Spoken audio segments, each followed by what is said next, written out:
Saya Rahayu Saraswati Joyo Hadikusumo, anggota DPR RI fraksi Partai Gerindra dari Dapil Jakarta 3, saat ini juga menjabat sebagai Wakil Ketua Komisi 7 di DPR RI periode 2024-2029. Namun seperti tadi yang disampaikan oleh Bapak Ketua Komisi, saya hadir pada hari ini bukan hanya sebagai anggota DPR RI yang mewakili rakyat Indonesia, tapi juga saya hadir di sini sebagai Ketua Jaringan Nasional Anti Tindak Pidana Perdagangan Orang yang sudah diinisiatif didirikan pada saat saya masih menjabat sebagai anggota DPR RI periode 2014-2019 di tahun 2018.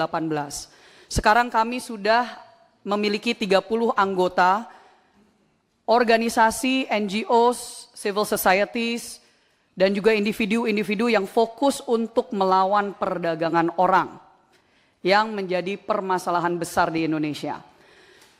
Saya tidak akan terlalu panjang lebar karena nanti saya akan serahkan kepada rekan saya yang merupakan Ketua Harian Jaringan Nasional Anti TPPO. Tapi saya mau memberikan sedikit konteks Bapak Ibu kenapa saya hadir di sini. Dan kenapa urusan Saudara Rudy Soik ini menjadi sesuatu yang saya secara pribadi angkat.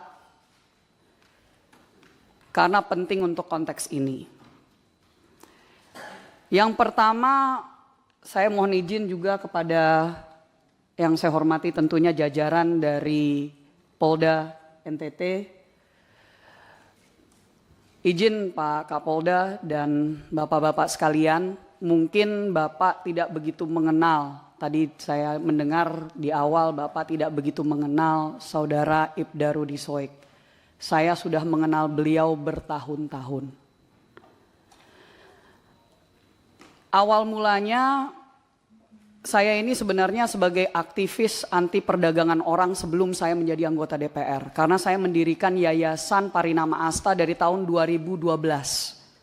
Saya menjadi anggota DPR RI pertama kali 2014. Saya memulai perjuangan melawan perdagangan orang dari tahun 2009. Di tahun 2018 waktu saya menginisiatif untuk mendirikan Jaringan Nasional Anti TPPO, saya bertemu dengan tokoh-tokoh luar biasa seperti Romo Pascal. Di samping saya, ketua harian kami adalah Romo Chrysanthus Pascalis Saturnus. Tahun lalu beliau yang saya yakin di Komisi 3 yang adalah incumbent petahana sudah sangat mengenal nama beliau. Karena beliau adalah tokoh anti perdagangan orang yang waktu itu juga harus berhadapan dengan oknum dan sindikat. Dan beliau juga mendapatkan fitnah yang sangat luar biasa dan akhirnya didengar oleh waktu itu Menko Polhukam saat itu. Jadi Bapak Ibu sekalian, kami hadir di sini juga bersama dengan yang bersangkutan langsung selain dari Romo Pascal ada Ibda Rudy Soik yang duduk di sebelah kanan bersama dengan istri beliau dan juga tim advokasi dan izin juga ada di balkon yang tidak bisa masuk ke dalam ruangan. Ada tokoh-tokoh juga yang sudah mengenal Saudara Rudy Soik sudah bertahun-tahun juga dan bersama-sama melawan sindikat-sindikat yang ada di NTT dan di dunia ini. Tapi terutama saya mau meng-highlight ada Suster Lauren dan Pendeta Emi Sahertian. Mereka berdua yang dikenal Bapak Ibu sebagai suster dan pendeta kargo. Karena yang setiap hari, setiap tahun ratusan jenazah PMI mereka terima di NTT. Hampir setiap tahun ratusan jenazah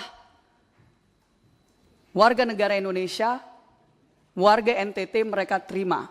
Dan mereka juga hadir di sini untuk memberikan kesaksian jika kapanpun Bapak Ibu memerlukan sebagai tokoh-tokoh yang memang dihormati dan sudah sangat mengenal dengan saudara Rudy Soik.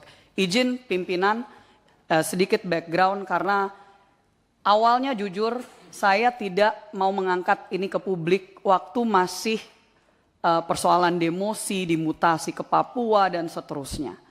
Tapi pada saat sudah ada penjatuhan hukuman pemberhentian secara tidak hormat dengan landasan-landasan yang kami siap untuk memberikan penjelasan, ini sebenarnya saya sangat menyayangkan bahwa hal seperti ini harus diangkat sampai ke level DPR RI di pusat Komisi 3 yang padahal ini sesuatu yang kalau misalkan sudah betul-betul diungkap dan diselesaikan, ini tidak harus sampai ke sini. Tapi saya akan persilahkan kepada Romo Pascal untuk membacakan sedikit kronologi. Ya, ini saya tidak menganggap ini sidang, tapi maksudnya sidang hukum ya. Tapi saya berharap di sini para anggota DPR RI yang terhormat, para wakil rakyat bisa mengetahui dari dua sisi. Terakhir pimpinan,